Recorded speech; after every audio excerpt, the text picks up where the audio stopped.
The final ride. We're riding into Paris in the Tour de France.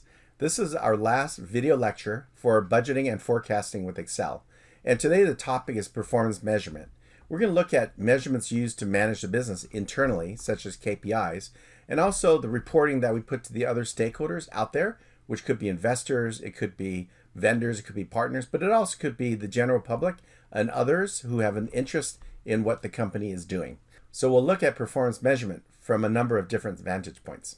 So first, we'll look at a recap of some items we saw in Chapter 7, which is on business performance measurement. Then we'll move to dashboards and KPIs, and then we'll finally look at institutionalizing a performance management system. In terms of review from Chapter 7, we looked at the process and that the company is made up of strategic business units, which combine up to the corporate level to look at a corporation overall. Then we looked at the importance of strategy and the execution of the business plans in order to accomplish our goals. And finally, the FP&A function that has a role in designing, monitoring, and acting upon the results from this performance management system. The steps are, as again, review. We have an assessment of where we are. We set goals. We create plans. We execute the plans, but during execution, we have a monitoring system which allows us to review and have accountability. And we look for both good and bad things. So don't think that we're only being a tough cop. We're also identifying best practices, and that in turn has enormous value for the company as well. And then we'll complete it over again. And that is the cycle of performance management. The composition of the company are SBUs. And companies may have one or many more than one different strategic business units. When we do planning, we break down those SBUs into departments, divisions, etc., and we plan for all the major functional areas necessary for the success of the company. And it could be in generating revenue, or it could be managing costs, or it could be managing a production process. Those are then translated into our main performance measurement tools, such as operating budgets, the monthly budgets on revenue and expense management. Second, the capital budget, which is our investment in our future on major long-term important projects. Third, the strategic measures, which constitute a set of metrics for the board, senior management, or management of divisions, so that we're making sure we're spotting any problems early in the system so that we have time to react and alleviate them. So summarizing BPM, we look at creating a system so that our measures have relevance to the operations and the strategy of the company. Chapter 8 is on dashboards and KPIs. What are the objectives of the dashboards and KPIs? And then what is a KPI and what is a concept? The concept is what gets measured gets done.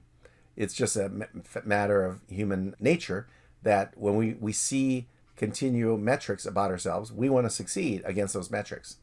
Third is, what are those metrics? What are different groupings that might exist for external parties and internal parties? Fourth is, how do you evaluate a KPI? Or in other words, how do you evaluate evaluations?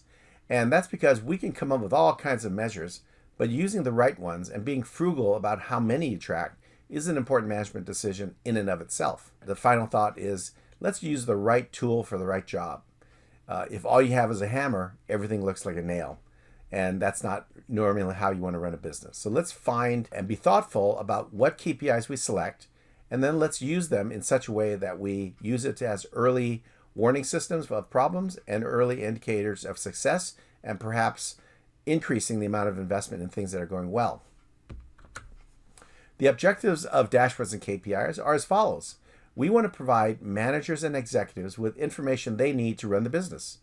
It should be real-time or close to real-time and have predictive insights, because if it's timely, then you have an ability to react quickly and alleviate problems soon or capitalize on opportunities as they present themselves. It should have high visual impact because it should convey very easily to an audience what the message is, what are you measuring, and how are we doing. Third, let's provide insights to management about the external factors and the environment.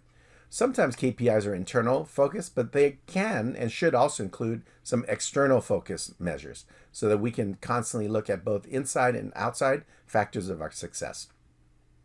And finally, let's combine the observation, experience, and intuition with the KPIs so that we consider as management all these things that guide us, even if they may be conflicting or ambiguous, because they guide our decisions day by day. KPIs, what gets measured gets done. And here's just an example of if you're in the spin class and you are trying to lose weight, then what are some activity measures that would lead to our outcomes we want, which is I want to lose weight, I have a better resting heart rate, I want to manage my cholesterol, weights measurement, and blood pressure. Well, we can say that we want those, but what if we measured activities like, what is our food intake, our calories, the activity level, how many steps or miles did you run? How about minutes of cardio exercise, or strength sessions per week, or alcohol in terms of drinks per day?